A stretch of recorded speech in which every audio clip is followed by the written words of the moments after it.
సూర్య గారు రెట్రో మూవీని తమిళ ఇండస్ట్రీలో అయితే ఆడియో లాంచ్ చేశారు. అయితే సూర్య గారు ఫాదర్ సుకుమార్ గారు స్టేజ్ మీద స్పీచ్ ఇస్తూ స్పీచ్ మధ్యలో అయితే ఇలా అన్నారు. తమిళ ఇండస్ట్రీలో సూర్య కష్టపడినట్టు ఏ హీరో కష్టపడరు. అండ్ ఇప్పటి వరకు తమిళ ఇండస్ట్రీలోనే మొట్టమొదటిగా సూర్య గారు మాత్రమే సిక్స్ ప్యాక్ పెంచారని చెప్పారు. అండ్ సూర్య తప్ప ఇంకా ఏ హీరో సిక్స్ ప్యాక్ చేయలేదు అని మిగతా హీరోలని కించపరిచేలా మాట్లాడారు.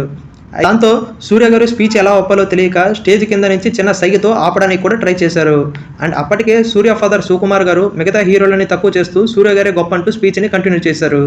ఆయన అలా తెలిసి అన్నారో తెలియక అన్నారో ఆ విషయం అయితే సోషల్ మీడియాలో పెద్ద కాంట్రవర్సీగా అయితే మారింది. ఎందుకంటే తమిళ ఇండస్ట్రీలో ముందుగా ధనుష్ గారు అయితే సిక్స్ ప్యాక్ని ఇంట్రొడ్యూస్ చేశారు. అండ్ ఆ మూవీని పొల్లాదవన్ అనే సినిమాని 2007లో రిలీజ్ చేశారు. అండ్ ఆ సినిమాలో ధనుష్ గారు అయితే ఒక సీన్లో సిక్స్ ప్యాక్ని చూపిస్తారు. అండ్ సెకండ్ హీరో అయితే విశాల్ గారు నటించిన సత్య మూవీని ఆగస్టు 2008లో రిలీజ్ చేశారు.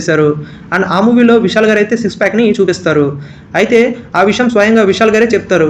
తమిళ ఇండస్ట్రీలో ముందుగా ధనుష్ గారు ఒక్కరే సిక్స్ ప్యాక్ బాడీని ఇంట్రొడ్యూస్ చేశారని ఒక తమిళ ఇంటర్వ్యూలో అయితే చెప్తారు. అండ్ ఆ మూవీస్ తర్వాతే సూర్య గారు నవంబర్ 2008లో వారణం ఆయిరం అనే మూవీలో సిక్స్ ప్యాక్ని చూపిస్తారు. సో సూర్య గారు ఫాదర్ చెప్పిన ఆ ఒక్క మాటని హైలైట్ చేస్తూ తమిళ ఇండస్ట్రీలో ధనుష్ గారి అభిమానులు అండ్ మిగతా హీరోల అభిమానులు సూర్య గారి మీద ఫుల్ ఫైర్లో ఉన్నారు. ఎందుకంటే తమిళ ఇండస్ట్రీలో సూర్య గారిని ద్వేషించే వాళ్ళు చాలా మందే ఉన్నారని చెప్పొచ్చు. అండ్ ఇప్పుడే ఇలాంటి కాంట్రవర్సీలు ఉంటే సినిమా రిలీజ్ అయ్యే లోపల ఇంకెన్ని అవుతాయో చూడాలి. మరి సూర్య గారి కెరియర్లోనే రెట్రో మూవీ చాలా ఇంపార్టెంట్ అనే చెప్పాలి. ఎందుకంటే సూర్య గారు ప్రీవియస్ కంగువా మూవీ ఎంత పెద్ద డిసాస్టర్ అయిందో మనందరికీ తెలుసు.